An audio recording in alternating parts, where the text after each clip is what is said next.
Style. Style is an integral part to any video game. Not only is it the face of the entire product by itself, but it's also what helps it stand above the competition. A good style is easy to recognize and quick to pull people in. Games like Super Mario Bros. Or Sonic the Hedgehog serve as really good examples of that. But leave it to fans to Frankenstein the style of one game into the established IP of another, creating an entirely different product altogether. And so today I wanted to take a look at some fan games that really took that to heart. But before we get into our first game, I have to explain a little something called pre-rendered graphics. If you're not familiar with this term, it's when an asset of a game is animated or created outside of the engine that the base game is developed in, and then plopped into the game as a 2D image. This was a common method back in the day when studios wanted heavy movement or style out of a character, but wanted to cut down on resources. Games like Donkey Kong Country, Super Mario RPG, and even Five Nights at Freddy's all used this method. Hell, even Mario Kart 64 used this. All of the races are flat objects with rendered models turned into images that always face the screen to give the illusion of 3D. And with all that being said, the first game that we're going to be talking about today uses these style of graphics, and it's called Super Sonic System. As the name implies, this is a Sonic the Hedgehog fan game, which is honestly one of the first fan games that I've seen that uses this method to emulate that feel of old pre-rendered games to a T. You honestly cannot look at this screen without smelling the aromatic funk of the 90s. Alright, so the story here is that this worm character's world is being taken over by Robotnik, so we're teaming up to take him down. My favorite thing about the Sonic the Hedgehog franchise as a whole, and Sonic the Hedgehog fan games, is that people just kind of understand you don't really need to say a lot to set the tone for one of these games. It usually opens with like a 5-second cutscene of a character being like, Robotnik's back, and Sonic's like, okay, that's all I needed to hear, and then they just zoom off to go deal with it. But holy hot damn, this game looks amazing. The controls are pretty standard for a Sonic game, jumping and spinning using the arrow keys and the spacebar. The sound effects are ripped straight from Donkey Kong Country, but the music sounds pretty original to me, and it slaps pretty hard. The level design here is actually pretty fun and really funky too, and oh, whoa! Well, that was a hell of a transition, and I'm stuck. Great, I can't move forward. Maybe I'm missing something.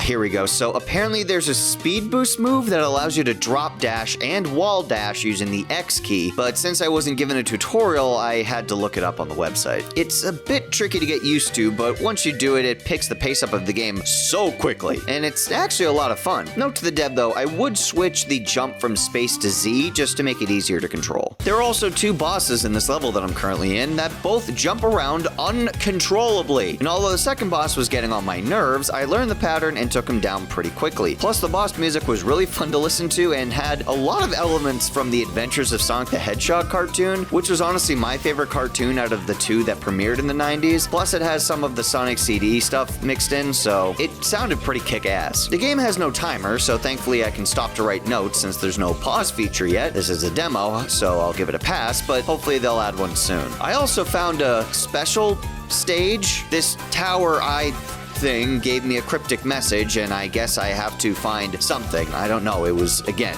very cryptic. And if that thing was a break in the collision, then I found it. This game can be pretty tricky to control sometimes, given the level geometry is a little different than most Sonic games, and also it's a demo, so it's not fully complete. They're still hammering out some of the things, but then it leads to moments like this, so it gets a little confusing sometimes. Wait, hold on. Is this a metal Sonic race? Holy shit, I kind of love his design, and mixed with the dash ability, this race is actually incredibly fun. What else does this game have? Oh? It appears that I have just turned into a mix of the Laser Wisp from Sonic Colors and Hypersonic from Sonic 3 Knuckles, and am now dashing around the map with reckless abandon. And it's really cool. Wait, Mecha Sonic? Wow. This game has everything.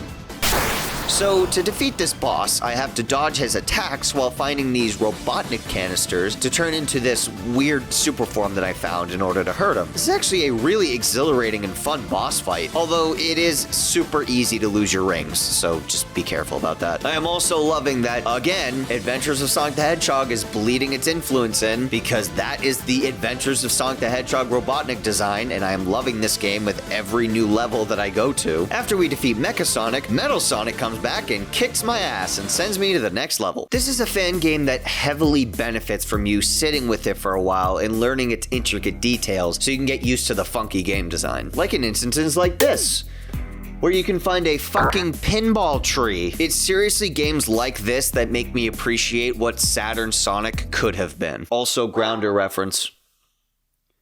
Yeah, I think this game was inspired by Adventures of Sonic the Hedgehog. This dev is definitely getting my respect for referencing the show. I honestly think if the dev just tweaks the level design a little bit and the controls just a tiny bit, I honestly think that this game could be huge. And also, I want to play as the worm. Let me play as her in the full game or riot! The wacky designs and abstract visuals mixed with the soundtrack places this game in a special place in my heart for weird and wacky games. It really is a shame that we don't see pre-rendered games like this anymore. Although, to be fair, at this point, it's kind of pointless to do that because we have real-time 3D effects, and making the pre-rendered ones would just take way more time and way more resources to make, rather than just plopping a 3D model in software and letting the lighting engine do its work. But I'm a person who reviews games on the internet, so I have to be stubborn and annoying in my opinions. So all games are bad, style is dead, and every video game that came out past 2002 is trash. I don't fucking know. Grow up.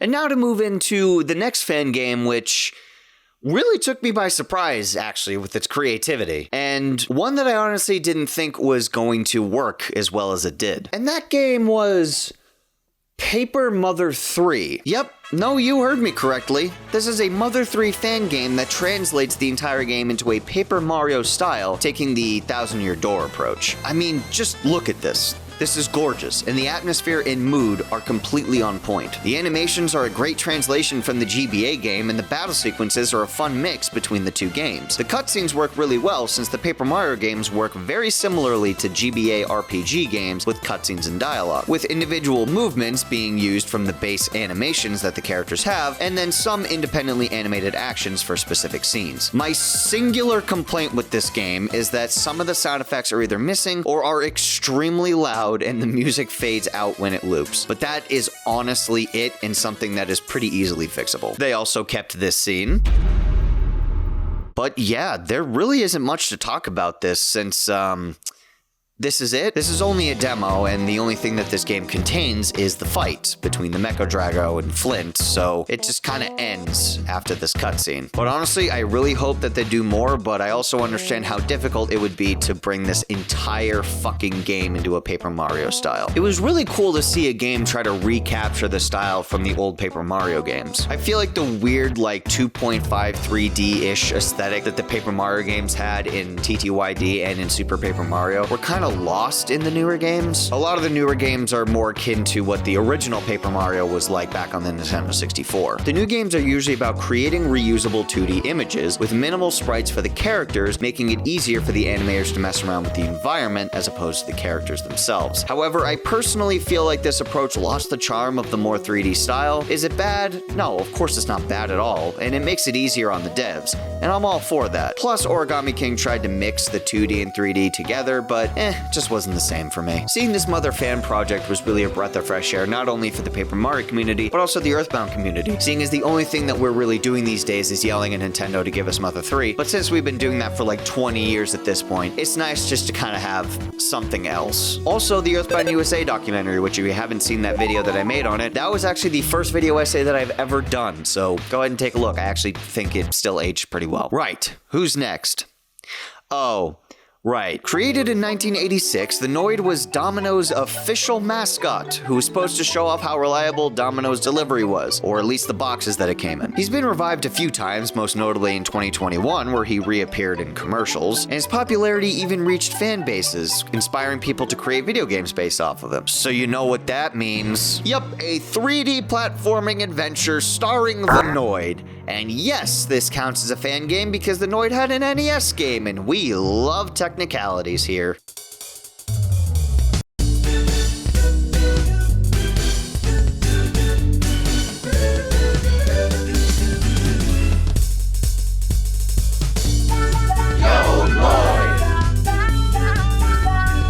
Sorry, I just had to play that intro in its full glory. So the story here is that the Noid has lost his yo-yo and must find it. Well, Shit. Oh god, it's the original game's first level, and there's a dab button? Woof, this is a product of its time. One thing that the Game of the Year edition added is that there's a remastered mode where you can turn on or off the CRT effect. I mean, what you see is what you get. It's a 3D Noid platformer. You run, jump, wall ride, die immediately when you touch water. I really should be more careful around this stuff. Anyway, after that nightmare, I got to the end of the level. I found my yo-yo, and then I was raptured. Pizza time!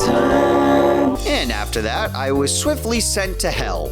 Seriously, what the fuck? So after talking to this mushroom and learning how to use my yo-yo, which is essentially a grapple, I make my way up to the Noid Void, and I have to find pizza boxes to go into the game's worlds. Gotta say, these levels are actually a lot of fun to play, and have some very lenient checkpoints to boot. And is that Jesus Christ?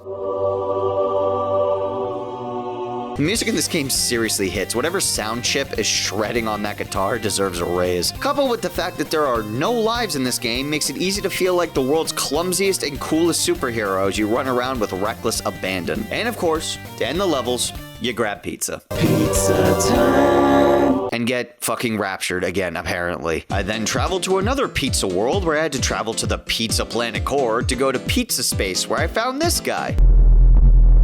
What a nice traumatic memory. And after all that craziness, I opened a pizza box in this weird building tent and was brought to the Domino Dungeon. I repeat, the Domino fucking Dungeon, which is apparently a challenge area of this game. This is where the game really shows its mettle because it's all an uphill battle in here. In fact, I had to solve a platforming puzzle to even get into the actual dungeon itself. It's honestly pretty crazy, but it is a fun challenge for those who have mastered the controls of the game. But honestly, for a fan game 3D platformer about a character barely anyone knows about, this is honestly really good, and I'm glad the devs took the time to make it. However, the story of why the Noid isn't around anymore is not as positive as the legacy that it left behind for its fans. The common theory is that the Noid was discontinued after a man by the name of Kenneth Lamar Noid, who was mentally ill, claimed that Domino's was targeting him due to the name similarity, and took a Domino's restaurant hostage in 1989, where he demanded $100,000, a limousine, and for the staff to cook him 2 pizzas. Thankfully, no one was hurt during the incident, but in 1995, Noid took his own life. This led to a decline in the mascot's popularity, and the Noid was ultimately shelved. Domino's denies that this is the reason, but a lot of fans assume that that's why we don't see the Noid anymore. Not to mention the whole mascot craze of people using all of these big colorful characters to sell their products was kind of leaving as the 2000s crept in, and everybody started favoring putting their black logos on white backgrounds. So,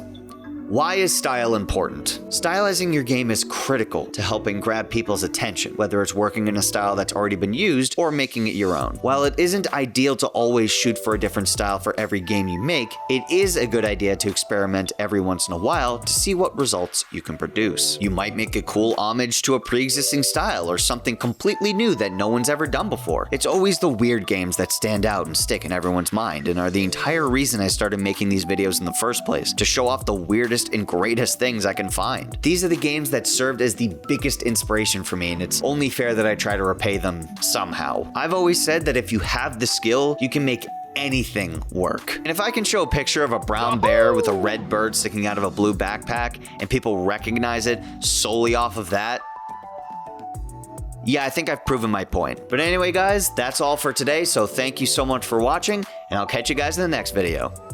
Stay weird.